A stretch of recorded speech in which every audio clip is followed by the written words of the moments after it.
英語聞き流し世界名作リスニング、英語テキストと MP3 ダウンロード、他の物語は、ホームページからご利用いただけます。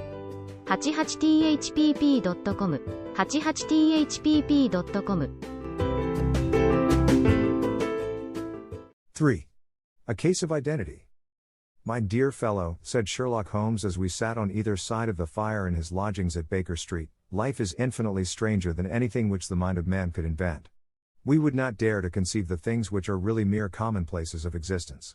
If we could fly out of that window hand in hand, hover over this great city, gently remove the roofs, and peep in at the queer things which are going on, the strange coincidences, the plannings, the cross-purposes, the wonderful chains of events, working through generations, and leading to the most outre results, it would make all fiction with its conventionalities and foreseen conclusions most stale and unprofitable. And yet I am not convinced of it, I answered. The cases which come to light in the papers are, as a rule, bald enough, and vulgar enough. We have in our police reports realism pushed to its extreme limits, and yet the result is, it must be confessed, neither fascinating nor artistic. A certain selection and discretion must be used in producing a realistic effect, remarked Holmes. This is wanting in the police report, where more stress is laid, perhaps, upon the platitudes of the magistrate than upon the details, which to an observer contain the vital essence of the whole matter. Depend upon it, there is nothing so unnatural as the commonplace. I smiled and shook my head. I can quite understand your thinking so, I said. Of course, in your position of unofficial advisor and helper to everybody who is absolutely puzzled, throughout 3 continents, you are brought in contact with all that is strange and bizarre. But here I picked up the morning paper from the ground, let us put it to a practical test. Here is the first heading upon which I come. A husband's cruelty to his wife.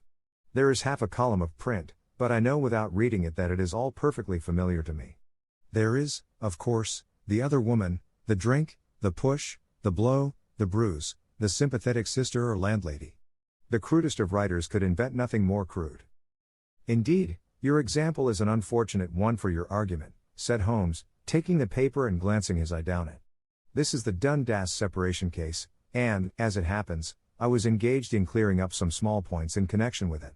The husband was a teetotaler, there was no other woman, and the conduct complained of was that he had drifted into the habit of winding up every meal by taking out his false teeth and hurling them at his wife, which, you will allow, is not an action likely to occur to the imagination of the average storyteller. Take a pinch of snuff, doctor, and acknowledge that I have scored over you in your example. He held out his snuff box of old gold, with a great amethyst in the center of the lid. Its splendor was in such contrast to his homely ways and simple life that I could not help commenting upon it. Ah, said he, I forgot that I had not seen you for some weeks. It is a little souvenir from the King of Bohemia in return for my assistance in the case of the Irene Adler papers. And the ring? I asked, glancing at a remarkable brilliant which sparkled upon his finger. It was from the reigning family of Holland, though the matter in which I served them was of such delicacy that I cannot confide it even to you, who have been good enough to chronicle 1 or 2 of my little problems. And have you any on hand just now? I asked with interest. Some 10 or 12, but none which present any feature of interest. They are important, you understand, without being interesting. Indeed, I have found that it is usually in unimportant matters that there is a field for the observation, and for the quick analysis of cause and effect which gives the charm to an investigation. The larger crimes are apt to be the simpler, for the bigger the crime the more obvious, as a rule, is the motive. In these cases, save for one rather intricate matter which has been referred to me from Marseille, there is nothing which presents any features of interest. It is possible, however, that I may have something better before very many minutes are over, for this is one of my clients, or I am much mistaken. He had risen from his chair and was standing between the parted blinds gazing down into the dull neutral-tinted London street. Looking over his shoulder, I saw that on the pavement opposite there stood a large woman with a heavy fur bow around her neck, and a large curling red feather in a broad-brimmed hat which was tilted in a coquettish Duchess of Devonshire fashion over her ear. From under this great panoply she peeped up in a nervous, hesitating fashion at our windows, while her body oscillated backward and forward, and her fingers fidgeted with her glove buttons. Suddenly, with a plunge, as of the swimmer who leaves the bank, she hurried across the road, and we heard the sharp clang of the bell. I have seen those symptoms before, said Holmes, throwing his cigarette into the fire. Oscillation upon the pavement always means an affaire de cœur. She would like advice, but is not sure that the matter is not too delicate for communication. And yet even here we may discriminate. When a woman has been seriously wronged by a man, she no longer oscillates, and the usual symptom is a broken bell wire. Here we may take it that there is a love matter, but that the maiden is not so much angry as perplexed, or grieved. But here she comes in person to resolve our doubts. As he spoke, there was a tap at the door, and the boy in buttons entered to announce Miss Mary Sutherland, while the lady herself loomed behind his small black figure like a full-sailed merchantman behind a tiny pilot boat. Sherlock Holmes welcomed her with the easy courtesy for which he was remarkable, and, having closed the door and bowed her into an armchair, he looked her over in the minute and yet abstracted fashion which was peculiar to him. "Do you not find," he said, "that with your short sight it is a little trying to do so much typewriting?" "I did at first," she answered, "but now I know where the letters are without looking." Then, suddenly realizing the full purport of his words, she gave a violent start and looked up, with fear and astonishment upon her broad, good-humored face. "You've heard about me, Mr. Holmes," she cried, "else how could you know all that?" "Never mind," said Holmes, laughing, "it is my business to know things. Perhaps I have trained myself to see what others overlook.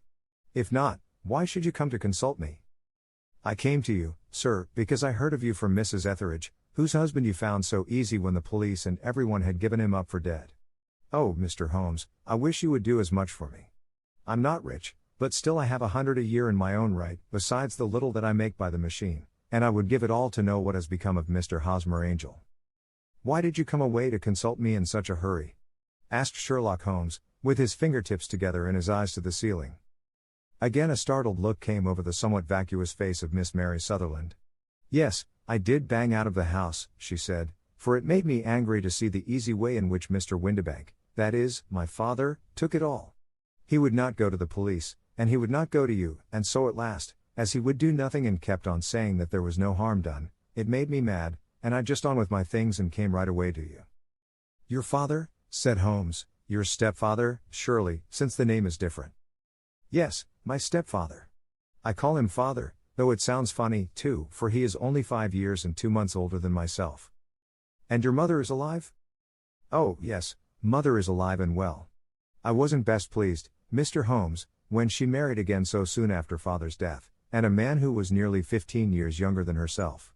Father was a plumber in the Tottenham Court Road, and he left a tidy business behind him, which mother carried on with Mr. Hardy, the foreman, but when Mr. Windibank came he made her sell the business, for he was very superior, being a traveller in wines. They got £4,700 for the goodwill and interest, which wasn't near as much as father could have got if he had been alive." I had expected to see Sherlock Holmes impatient under this rambling and inconsequential narrative, but, on the contrary, he had listened with the greatest concentration of attention. "Your own little income," he asked, "does it come out of the business?" "Oh, no, sir. It is quite separate and was left me by my Uncle Ned in Auckland. It is in New Zealand stock, paying 4.5%. £2,500 was the amount, but I can only touch the interest." "You interest me extremely," said Holmes. "And since you draw so large a sum as 100 a year, with what you earn into the bargain, you no doubt travel a little and indulge yourself in every way. I believe that a single lady can get on very nicely upon an income of about £60. I could do with much less than that, Mr. Holmes, but you understand that as long as I live at home I don't wish to be a burden to them, and so they have the use of the money just while I am staying with them. Of course, that is only just for the time. Mr. Windibank draws my interest every quarter and pays it over to mother, and I find that I can do pretty well with what I earn at typewriting. It brings me 2d a sheet, and I can often do from 15 to 20 sheets in a day." "You have made your position very clear to me," said Holmes. "This is my friend, Dr. Watson, before whom you can speak as freely as before myself. Kindly tell us now all about your connection with Mr. Hosmer Angel." A flush stole over Miss Sutherland's face, and she picked nervously at the fringe of her jacket. "I met him first at the gasfitters' ball," she said. "They used to send father tickets when he was alive, and then afterwards they remembered us, and sent them to mother. Mr. Windibank did not wish us to go. He never did wish us to go anywhere. He would get quite mad if I wanted so much as to join a Sunday school treat. But this time I was set on going, and I would go, for what right had he to prevent? He said the folk were not fit for us to know, when all father's friends were to be there. And he said that I had nothing fit to wear, when I had my purple plush that I had never so much as taken out of the drawer. At last, when nothing else would do, he went off to France upon the business of the firm, but we went, mother and I, with Mr. Hardy, who used to be our foreman, and it was there I met Mr. Hosmer Angel." "I suppose," said Holmes, that when Mr. Windibank came back from France he was very annoyed at your having gone to the ball. Oh, well, he was very good about it. He laughed, I remembered, and shrugged his shoulders, and said there was no use denying anything to a woman, for she would have her way. I see. Then at the gasfitter's ball you met, as I understand, a gentleman called Mr. Hosmer Angel. Yes, sir. I met him that night, and he called next day to ask if we had got home all safe, and after that we met him, that is to say, Mr. Holmes, I met him twice for walks, but after that father came back again, and Mr. Hosmer Angel could not come to the house any more. No? Well, you know father didn't like anything of the sort. He wouldn't have any visitors if he could help it, and he used to say that a woman should be happy in her own family circle. But then, as I used to say to mother, a woman wants her own circle to begin with, and I had not got mine yet. But how about Mr. Hosmer Angel? Did he make no attempt to see you? Well, father was going off to France again in a week, and Hosmer wrote and said that it would be safer and better not to see each other until he had gone. We could write in the meantime, and he used to write every day. I took the letters in the morning, so there was no need for father to know. Were you engaged to the gentleman at this time? Oh, yes, Mr. Holmes. We were engaged after the first walk that we took. Hosmer, Mr. Angel, was a cashier in an office in Leadenhall Street, and... What office? That's the worst of it, Mr. Holmes, I don't know. Where did he live, then? He slept on the premises. And you don't know his address? No, except that it was Leadenhall Street. Where did you address your letters, then? To the Leadenhall Street post office, to be left till called for. He said that if they were sent to the office he would be chaffed by all the other clerks about having letters from a lady, so I offered to typewrite them like he did his, but he wouldn't have that, for he said that when I wrote them they seemed to come from me, but when they were typewritten he always felt that the machine had come between us. That will just show you how fond he was of me, Mr. Holmes, and the little things that he would think of. It was most suggestive, said Holmes. It has long been an axiom of mine that the little things are infinitely the most important. Can you remember any other little things about Mr. Hosmer Angel? He was a very shy man, Mr. Holmes. He would rather walk with me in the evening than in the daylight, for he said that he hated to be conspicuous. Very retiring and gentlemanly he was. Even his voice was gentle. He'd had the quinsy and swollen glands when he was young, he told me, and it had left him with a weak throat, and a hesitating, whispering fashion of speech. He was always well dressed, very neat and plain, but his eyes were weak, just as mine are, and he wore tinted glasses against the glare. Well, and what happened when Mr. Windibank, your stepfather, returned to France? Mr. Hosmer Angel came to the house again and proposed that we should marry before father came back. He was in dreadful earnest and made me swear, with my hands on the testament, that whatever happened I would always be true to him. Mother said he was quite right to make me swear, and that it was a sign of his passion. Mother was all in his favor from the first and was even fonder of him than I was. Then, when they talked of marrying within the week, I began to ask about father, but they both said never to mind about father, but just to tell him afterwards, and mother said she would make it all right with him. I didn't quite like that, Mr. Holmes. It seemed funny that I should ask his leave, as he was only a few years older than me, but I didn't want to do anything on the sly, so I wrote to father at Bordeaux, where the company has its French offices, but the letter came back to me on the very morning of the wedding. It missed him, then? Yes, sir, for he had started to England just before it arrived. Ha! That was unfortunate. Your wedding was arranged, then, for the Friday. Was it to be in church? Yes, sir, but very quietly. It was to be at St. Saviour's, near King's Cross, and we were to have breakfast afterwards at the St. Pancras Hotel. Hosmer came for us in a hansom, but as there were two of us he put us both into it and stepped himself into a four-wheeler, which happened to be the only other cab in the street. We got to the church first, and when the four-wheeler drove up we waited for him to step out, but he never did, and when the cabman got down from the box and looked there was no one there. The cabman said that he could not imagine what had become of him, for he had seen him get in with his own eyes. That was last Friday, Mr. Holmes, and I have never seen or heard anything since then to throw any light upon what became of him. It seems to me that you have been very shamefully treated, said Holmes. Oh, no, sir. He was too good and kind to leave me so. Why, all the morning he was saying to me that, whatever happened, I was to be true, and that even if something quite unforeseen occurred to separate us, I was always to remember that I was pledged to him, and that he would claim his pledge sooner or later. It seemed strange talk for a wedding morning, but what has happened since gives a meaning to it. Most certainly it does. Your own opinion is, then, that some unforeseen catastrophe has occurred to him? Yes, sir. I believe that he foresaw some danger, or else he would not have talked so.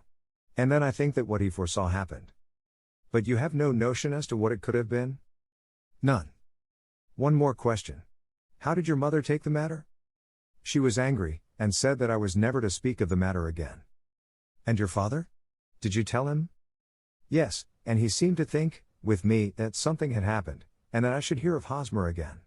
As he said, what interest could anyone have in bringing me to the doors of the church, and then leaving me?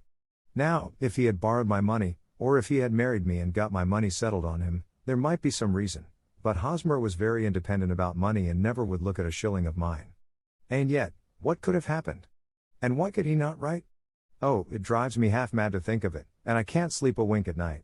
She pulled a little handkerchief out of her muff and began to sob heavily into it. I shall glance into the case for you, said Holmes, rising, and I have no doubt that we shall reach some definite result. Let the weight of the matter rest upon me now, and do not let your mind dwell upon it further. Above all, try to let Mr. Hosmer Angel vanish from your memory, as he has done from your life. Then you don't think I'll see him again? I fear not. Then what has happened to him? You will leave that question in my hands. I should like an accurate description of him and any letters of his which you can spare. I advertised for him in last Saturday's Chronicle, said she. Here is the slip and here are 4 letters from him. Thank you. And your address? Number 31 Lion Place, Camberwell. Mr. Angel's address you never had, I understand. Where is your father's place of business? He travels for Westhouse and Marbank, the great claret importers of Fenchurch Street. Thank you. You have made your statement very clearly. You will leave the papers here, and remember the advice which I have given you. Let the whole incident be a sealed book, and do not allow it to affect your life. You are very kind, Mr. Holmes, but I cannot do that. I shall be true to Hosmer. He shall find me ready when he comes back. For all the preposterous hat and the vacuous face, there was something noble in the simple faith of our visitor which compelled our respect. She laid her little bundle of papers upon the table and went her way, with a promise to come again whenever she might be summoned. Sherlock Holmes sat silent for a few minutes with his fingertips still pressed together, his legs stretched out in front of him, and his gaze directed upward to the ceiling.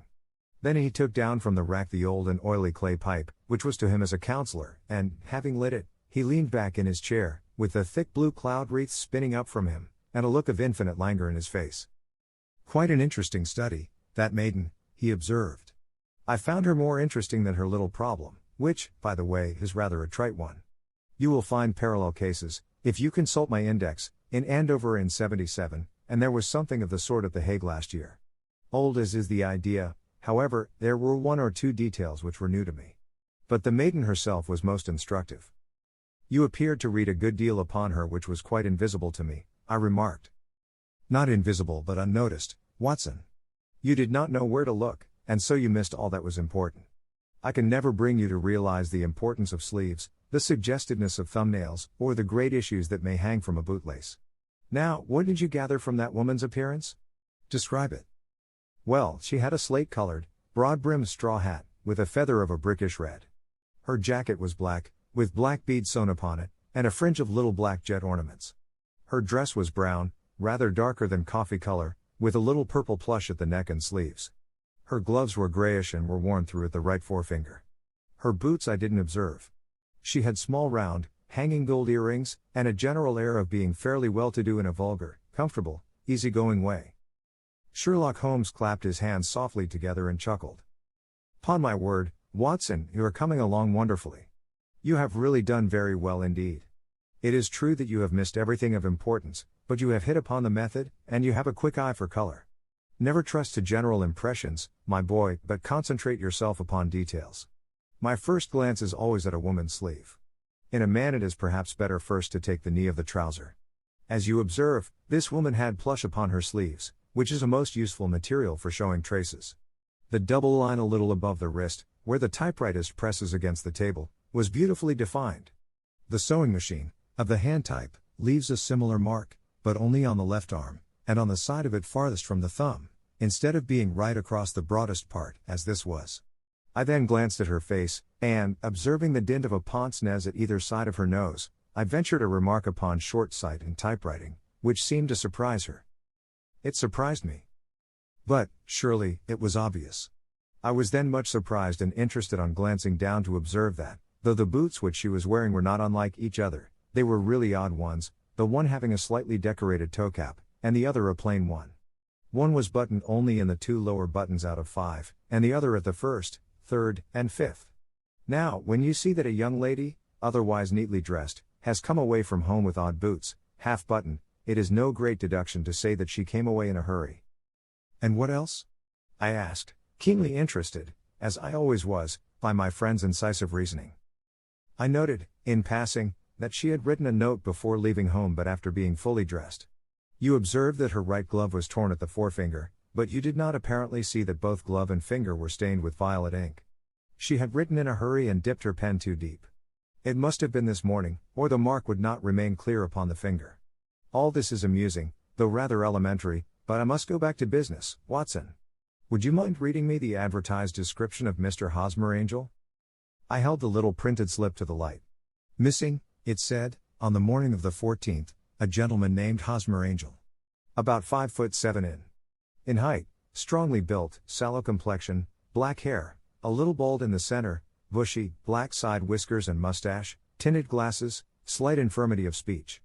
Was dressed, when last seen, in black frock coat faced with silk, black waistcoat, gold Albert chain, and grey Harris tweed trousers, with brown gaiters over elastic-sided boots. Known to have been employed in an office in Leadenhall Street. Anybody bringing, N.C. That will do, said Holmes. As to the letters, he continued, glancing over them, they are very commonplace. Absolutely no clue in them to Mr. Angel, save that he quotes Balzac once.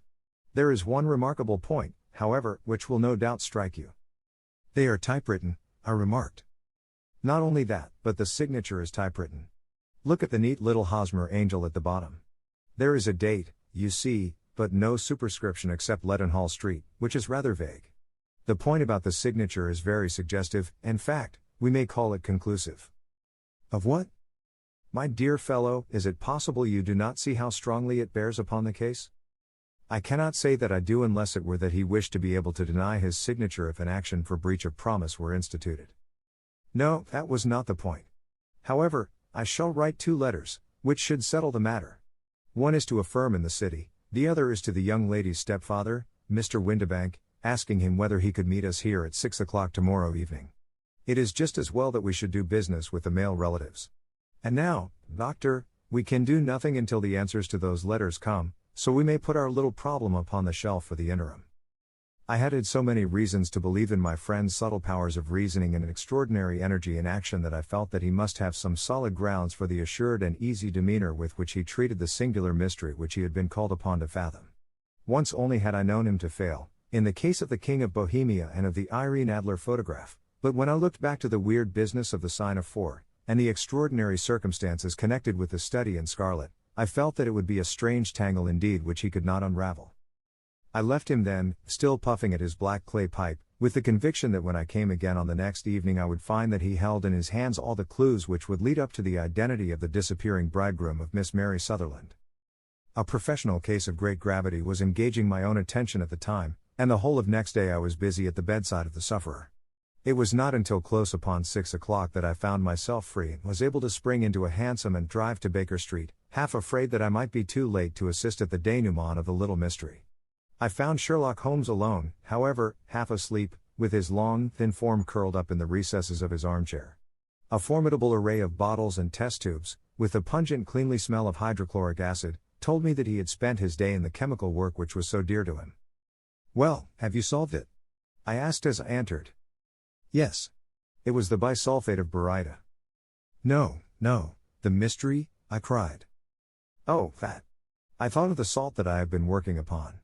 There was never any mystery in the matter, though, as I said yesterday, some of the details are of interest. The only drawback is that there is no law, I fear, that can touch the scoundrel. Who was he, then, and what was his object in deserting Miss Sutherland? The question was hardly out of my mouth, and Holmes had not yet opened his lips to reply, when we heard a heavy footfall in the passage and a tap at the door. This is the girl's stepfather, Mr. James Windibank, said Holmes.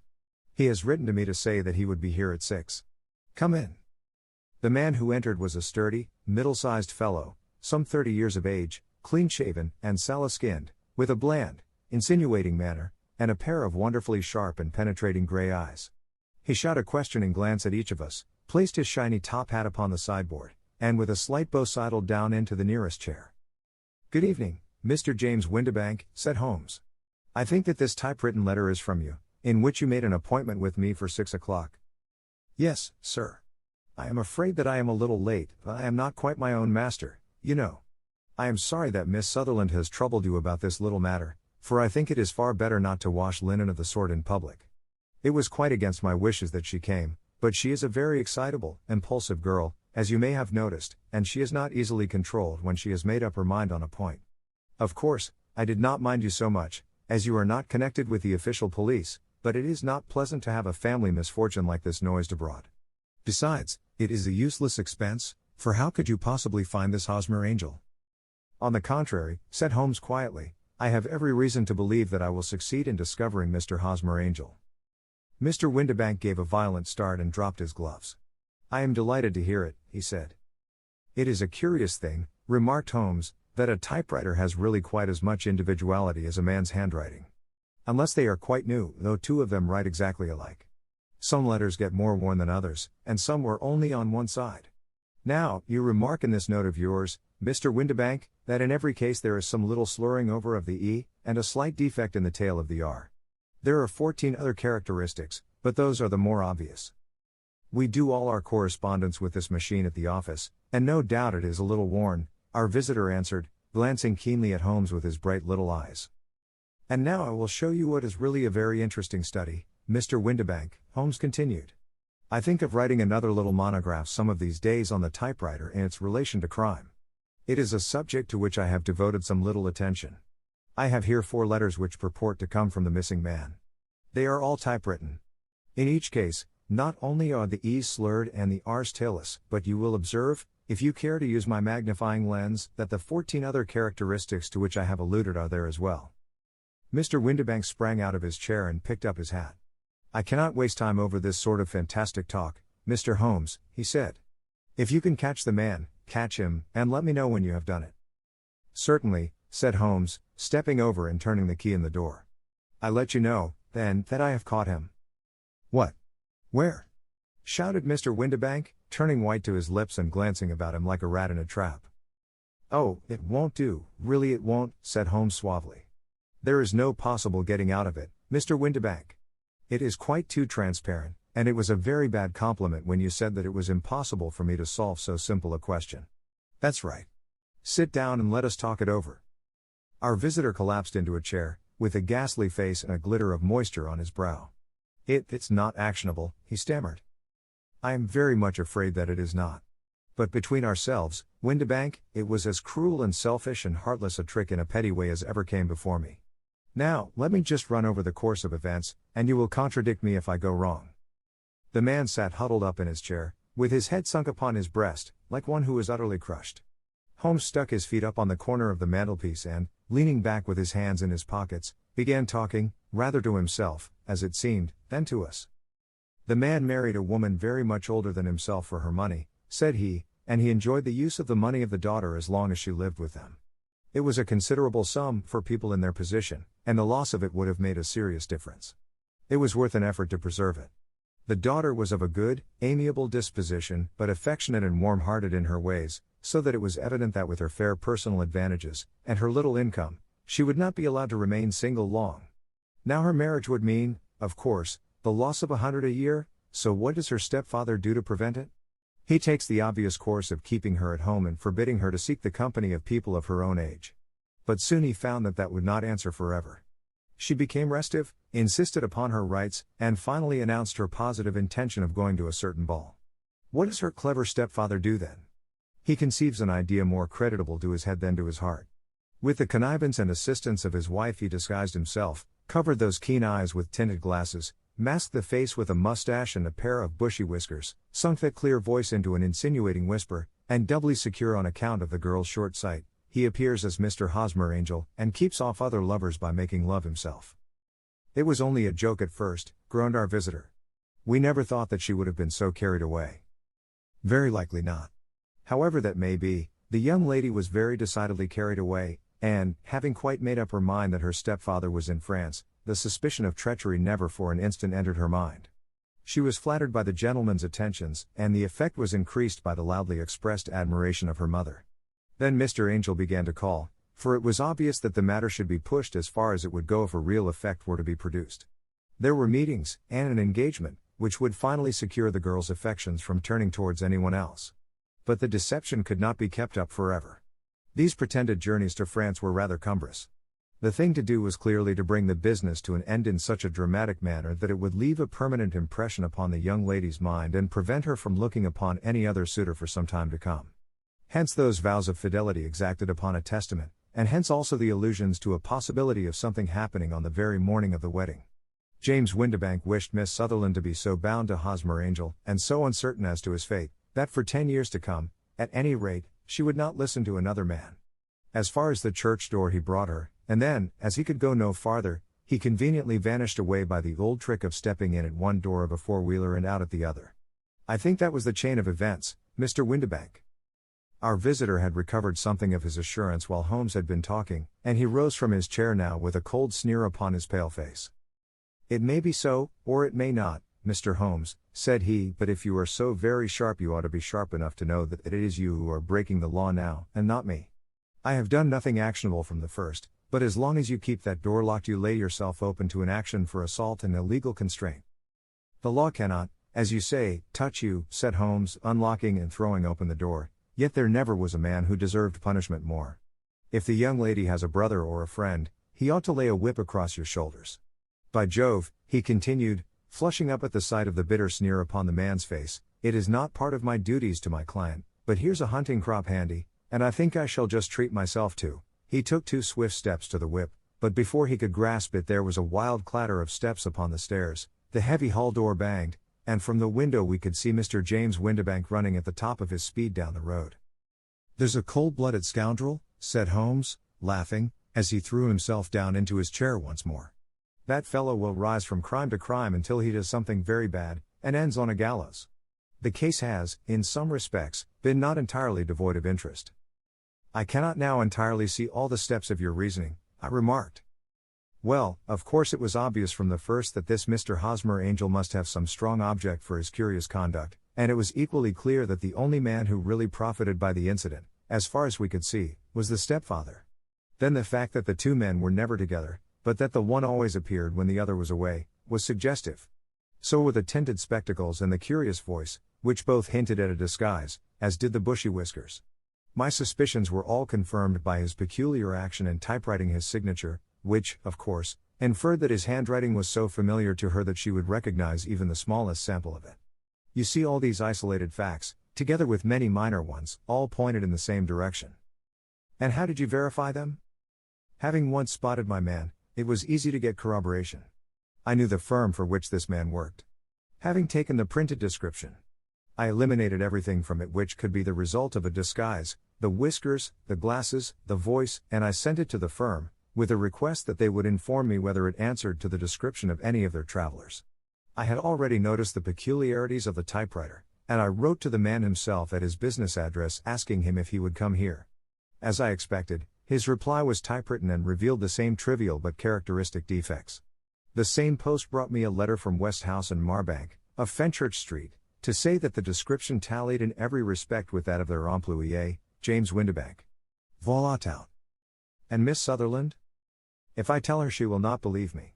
You may remember the old Persian saying, "There is danger for him who taketh the tiger cub, and danger also for whoso snatches a delusion from a woman." There is as much sense in Hafiz as in Horace, and as much knowledge of the world. 英語聞き流し世界名作リスニング、英語テキストと MP3 ダウンロード、他の物語は、ホームページからご利用いただけます。88thpp.com、88thpp.com